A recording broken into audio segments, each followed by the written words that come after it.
Kamboja. Kamboja. Ada apa dengan Kamboja ya? Ini kalau menurut saya pribadi ya negara yang agak ruwet sih ya. Ada judulnya juga di sana ya. Itu kalau nggak salah terbesar di Asia itu ya. Ya. Nanti saya juga ada cerita ini ya si Soleh Darmawan ya, karena mungkin faktor ekonomi di negara kita ya mencari pekerjaan pun sulit, dapat tawaran ya mungkin dengan gaji yang lumayan, tak taunya endingnya seperti ini, ginjal diambil secara hidup-hidup, ngeri. Ya memang sih ya, ginjal itu ada harganya ya. Tetangga saya dulu ada yang kelilit hutang, udah stay nih di rumah sakit dengan nominal 40 JT ya. Saya kayaknya dulu bilang sama saudaranya, itu saudaramu lagi stay di rumah sakit mau jual ginjal, akhirnya diurungkan gak jadi ya karena kelilit hutang. Nah ini ginjal ya, organ tubuh yang fresh mungkin harganya lebih mahal ya karena mungkin di mindset atau di otaknya cuman pengen kerja, memperbaiki taraf ekonomi keluarga ya akhirnya tawaran kerja di luar negeri karena mungkin direkrut sama orang yang sudah dikenal ya, jadi percaya saja ya, akhirnya endingnya seperti ini ya. Nih entah nggak ada apa dengan Kamboja, terlalu barbar dalam memperlakukan manusia ya. Ada yang dikerjakan sebagai apa itu, yang judul-judul itu ya, ngadepi komputer gitu ya, diajari sih itu nggak butuh apa ijazah tinggi ya, cukup lulusan SD atau SMP. Ceritanya seperti ini, anak saya kan dulu saya udah pernah bikin video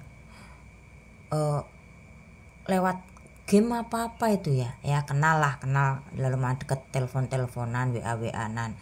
Terus anak saya udah terlalu takut, kalau nggak salah orang Betawi ya, domisili saya di Jateng lah. Anak Betawi ini telepon ke saya, mah misal saya udah tanya keluarganya bagaimana, dia keluarga broken, sekolah cukup SMP, rumahnya pun daerah pedalaman maksudnya pedalaman ya mungkin jauh dari kotanya gitu ya. Anak saya takut. Takutnya gini, anak saya kan waktu itu masih SMP kelas 3, mau datang ke Jawa Tengah, udah tanya-tanya ongkos Betawi kesini berapa, nanti belum dikalkulasi nginepnya berapa. Nah katanya mau menanyakan anak saya mau dijadikan istri. Nah anak saya dengan sendirinya takut ketika si anak ini telepon, dikasihkan ke saya, mah ini orangnya gini nih, malah nikahi aku gini nih. Saya tanya, nah saya pelajari, kamu pendidikannya apa? Saya cukup SMP mah. Gimana misal anak mama saya datangi terus saya lamar jadi istri saya? Lulu. Saya jawab seperti itu. Loh kok secepat itu? Umur kamu masih berapa? Umur 19 atau 20 lah ya. Loh jangan secepat itu, anak mama lagi masih SMP kelas 3 ya, masa depannya masih panjang ya, tolong jangan secepat itulah ya, kalau mau berteman saja. Udah dikalkulasi, tanya-tanya nanti perjalanan PP naik kereta berapa, terus hotel paling dekat itu tarifnya berapa, data sedetail itu. Saya bilang jangan seperti itu, anak mama tuh masih kecil, masih SMP. Nah dia ditawari temennya ini ada yang sudah di Kamboja, pendidikannya SMP ya, dia apa ya senang dengan keberhasilan temannya ya, udah membelikan istri motor ya, nikah dini juga sih temennya ini, udah memperbaiki rumahnya, bulanannya pun dikasih ya. Saya tanya, lah itu kerja di mana? Di Kamboja mah. Lah pendidikannya apa yang diperlukan? SMP bisa mah, SD bisa mah. Lah terus di sana tuh kerjanya apa? Ya itu toh tentang judi seperti itu.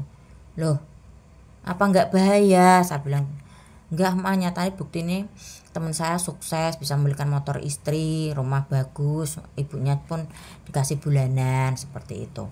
Terus saya tanya, lah apa kamu ada niatan pengen nyusul temanmu ke Kamboja? Ya sebetulnya demi memperbaiki taraf ekonomi mah mau, tapi dia berpikir agak waras juga sih. Apalah enaknya ya di luar punya uang banyak tapi nggak bisa ketemu sama keluarga, karena dia kalau saya perhatikan tuh sayang banget sama ibunya ya. Oh seperti itu, ada niatan mah untuk memperbaiki taraf ekonomi tapi mental saya kurang berani ya. Entah ada apa dengan Kamboja ya, negara ini negara yang memperjualbelikan manusia itu begitu gampang. Terus ada yang itu kadang di sandra itu ya, berapa puluh orang ya, dan minta tolong tuh, ada yang lewat medsos kan ya. Ya ginilah, kembali ke diri kita lah ya. Ya semua tuh berpikiran ingin memperbaiki taraf ekonomi, kehidupan yang layak bagi nanti anak dan cucu kita. Tapi di era zaman yang sekarang ini harap berhati-hati ya. Logika juga kadang dimainkan. Percaya boleh tapi jangan terlalu percaya ya. Ya contoh si Soleh ini kan ya. Lihat aja tadi tulisannya direkrut dari temannya yang ada di Singapura, katanya mau dibawa ke ya itulah, dengan mungkin ijazah dia itu koki ya, basicnya ada tawaran seperti itu ya, mungkin sudah kenal juga sama si Sally ini, jadi percaya ya, berangkat dengan harapan bisa merubah ekonomi, menyayangi ibunya dengan cara ya memberikan kehidupan yang lebih layak, mungkin seperti itu ya. Situlah kehidupan ya, ekspektasi yang ada di otak kita itu kadang tidak sesuai dengan realita yang terjadi ya. Ya mudah-mudahan di era kepresidenannya Pak Prabowo ini bisa memperbaiki khususnya di bidang ekonomi lah, lapangan pekerjaan tersedia, apa itu masyarakatnya sendiri pun bisa menerima dengan realita kehidupan yang ada ya. Ya mungkin juga sampai di sini dulu lah ya. Sungguh sangat miris, hati-hati bagi kalian ya yang dapat penawaran kerja di luar negeri ya. Hati-hati, sekali lagi hati-hati. Yang nonton video ini jangan skip dulu, ini penting kali buat kawan-kawan yang berniat mau pergi ke Kamboja kan. Ini aku lagi di PT Sawit di negara Kamboja. Jadi hari ini aku melarikan diri dari perusahaan di Kamboja. Kemarin aku ditawarkan suatu pekerjaan kan, tapi pekerjaannya ditipu aku. Nggak ada apa-apa sama sekali kan, nggak ada dikasih kerja. Malah kami banyak kawan-kawanku di sana masih dikurung, tapi aku udah melarikan diri. Ini lagi di jalan ini entah mau kemana ini. Ini aku ketahuan ini nanti entahlah nyawa melayang.